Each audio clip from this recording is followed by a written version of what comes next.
Salam Bapak dan Saudara-saudari semua. Perkenalkan, nama lengkap saya Korina Mimi Ataboy. Saya mahasiswa dari Universitas Kristen Artawacana, Fakultas Teologi, semester 6, kelas A, yang memprogram mata kuliah Teologi Perjanjian Baru.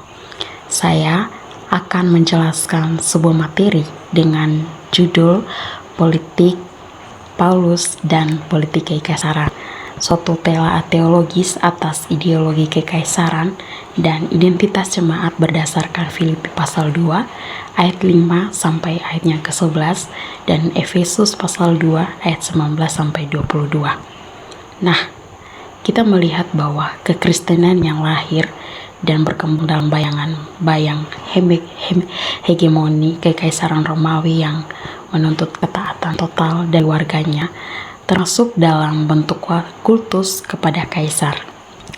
Nah, dalam konteks inilah teologi Paulus itu tidak dapat dipisahkan dari pergumulan terhadap ideologi kekaisaran. Nah, menurut N.T. Wright yang menekankan bahwa surat-surat Paulus secara implisit menyampaikan kritik terhadap kultus kekaisaran dengan menggambarkan Yesus sebagai Tuhan dan Raja yang sejati.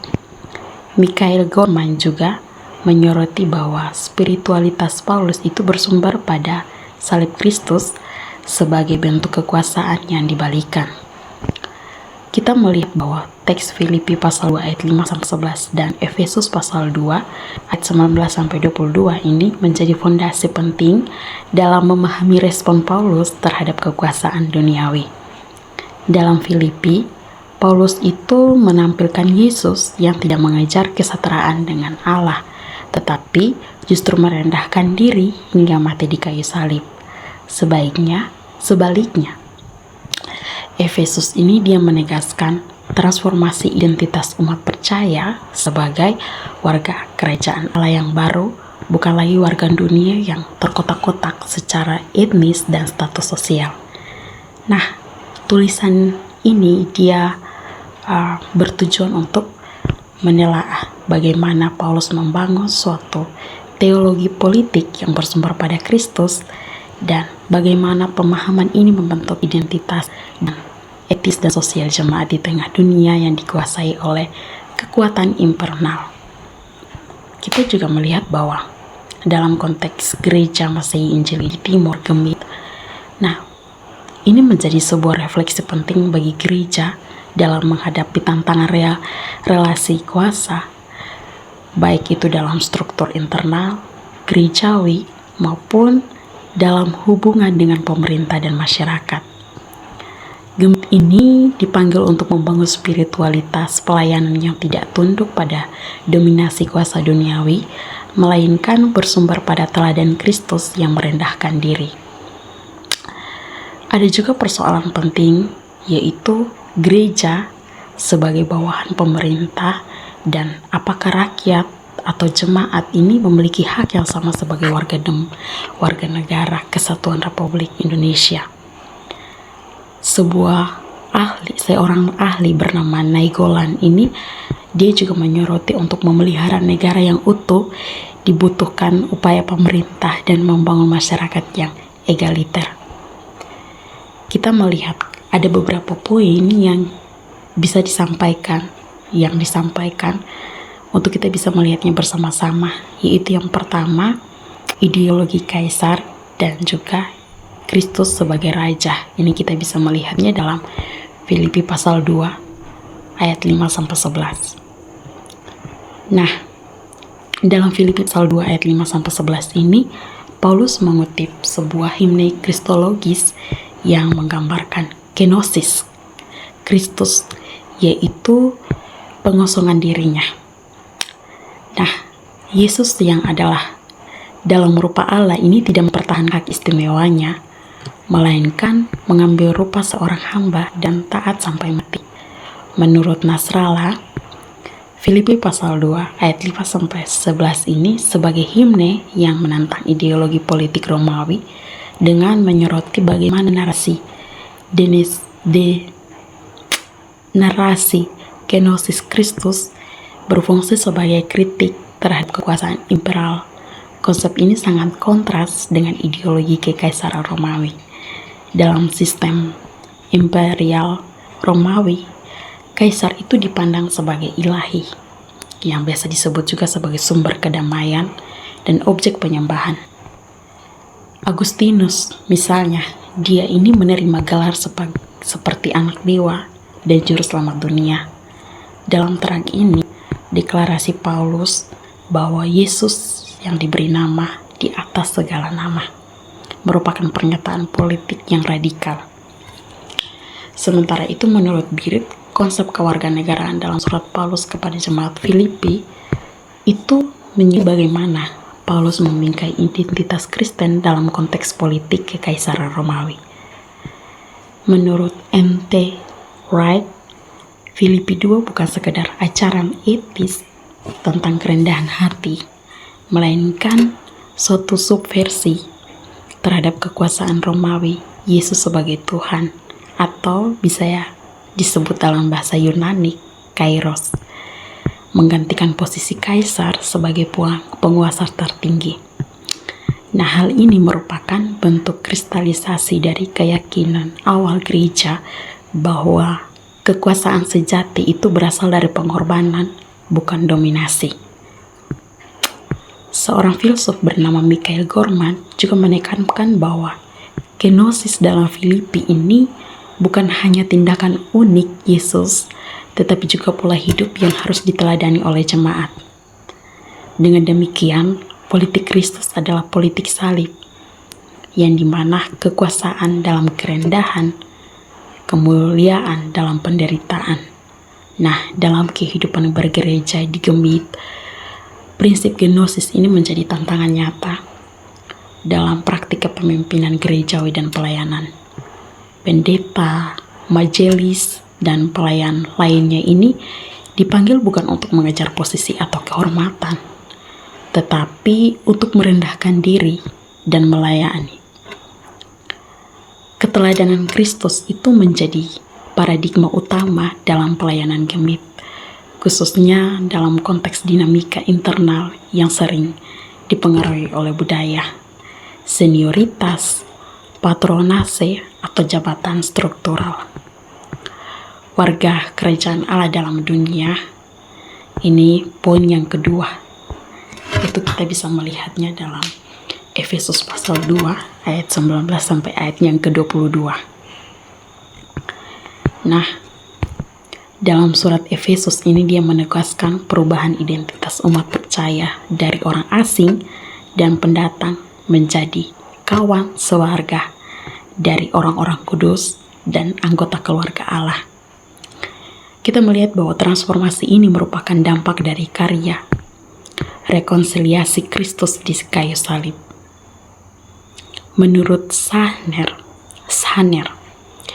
identitas jemaat dalam surat Efesus itu dibentuk sebagai respon terhadap struktur sosial Kekaisaran Romawi. Horsley juga menekankan bahwa surat Efesus merefleksikan pemikiran Paulus tentang komunitas Kristen sebagai alternatif terhadap struktur politik Romawi. Minta maaf.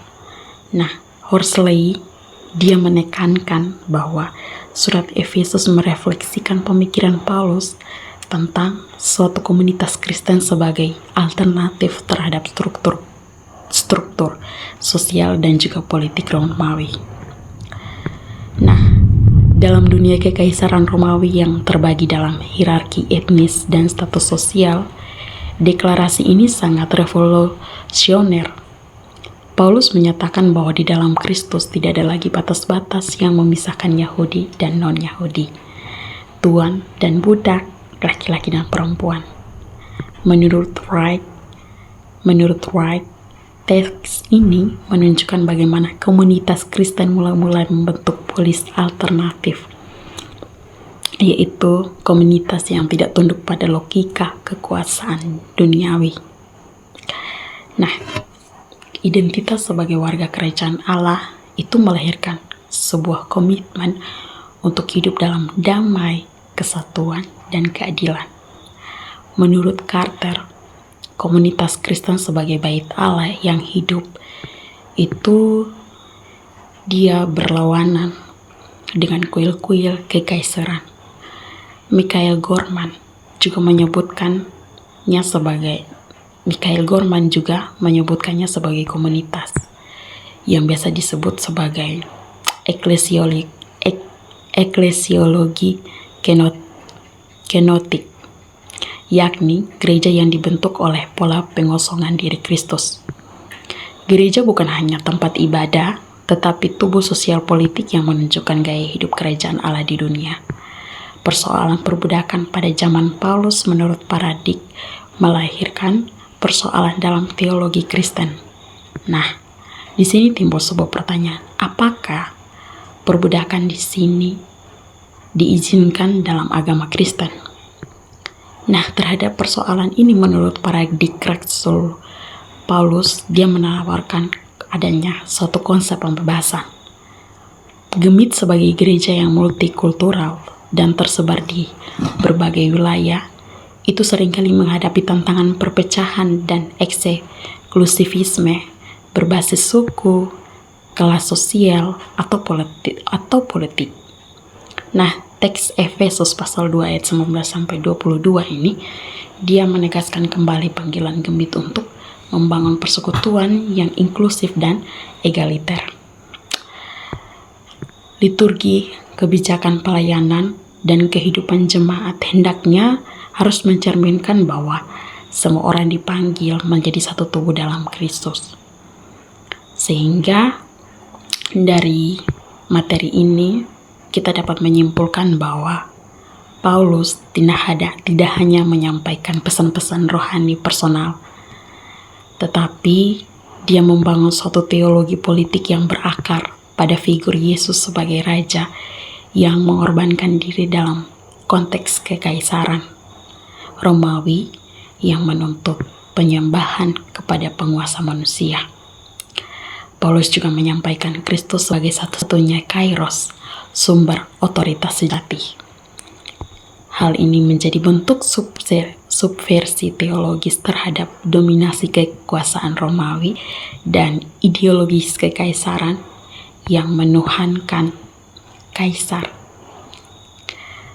Filipi pasal 2 ayat 5-11 dan Efesus pasal 2 ayat 19-22 ini bersama-sama memperlihatkan bagaimana Paulus menggugat struktur kekuasaan dunia dan membentuk identitas baru bagi umat percaya. Jemaat juga dipanggil untuk hidup sebagai warga kerajaan Allah yang mencerminkan nilai-nilai kenosis, pelayanan, kesatuan, dan keadilan. Himne kenosis dalam Filipi ini menekankan bahwa kekuasaan Kristus lahir dari pengosongan diri dan pengorbanan, bukan dominasi dan kekerasan. Sementara itu, dalam Efesus, gereja ini digambarkan sebagai komunitas baru yang melampaui batas-batas eksklusivisme sosial dan etnis, yang membentuk sebuah identitas sebagai warga kerajaan Allah yang hidup dari spiritualitas salib. Nah, kita juga dapat melihat dalam Filipi pasal 2 ayat 5-11 dan Efesus pasal 2 ayat 19-22 ini bersama-sama memperlihatkan bagaimana Paulus menggugat struktur kekuasaan dunia dan membentuk identitas baru bagi umat percaya. Jemaat dipanggil untuk hidup sebagai warga kerajaan Allah yang mencerminkan nilai-nilai gnosis pelayanan, kesatuan, dan keadilan. Himne kenosis dalam Filipi ini menekankan bahwa kekuasaan Kristus lahir dari pengosongan diri dan pengorbanan, bukan dominasi dan kekerasan. Sementara itu, dalam Efesus, gereja digambarkan sebagai komunitas baru yang melampaui batas-batas eksklusivisme sosial dan etnis, yang membentuk identitas sebagai warga kerajaan Allah yang hidup dari spiritualitas salib. Demikian presentasi dari saya. Tuhan Yesus memberkati. Shalom.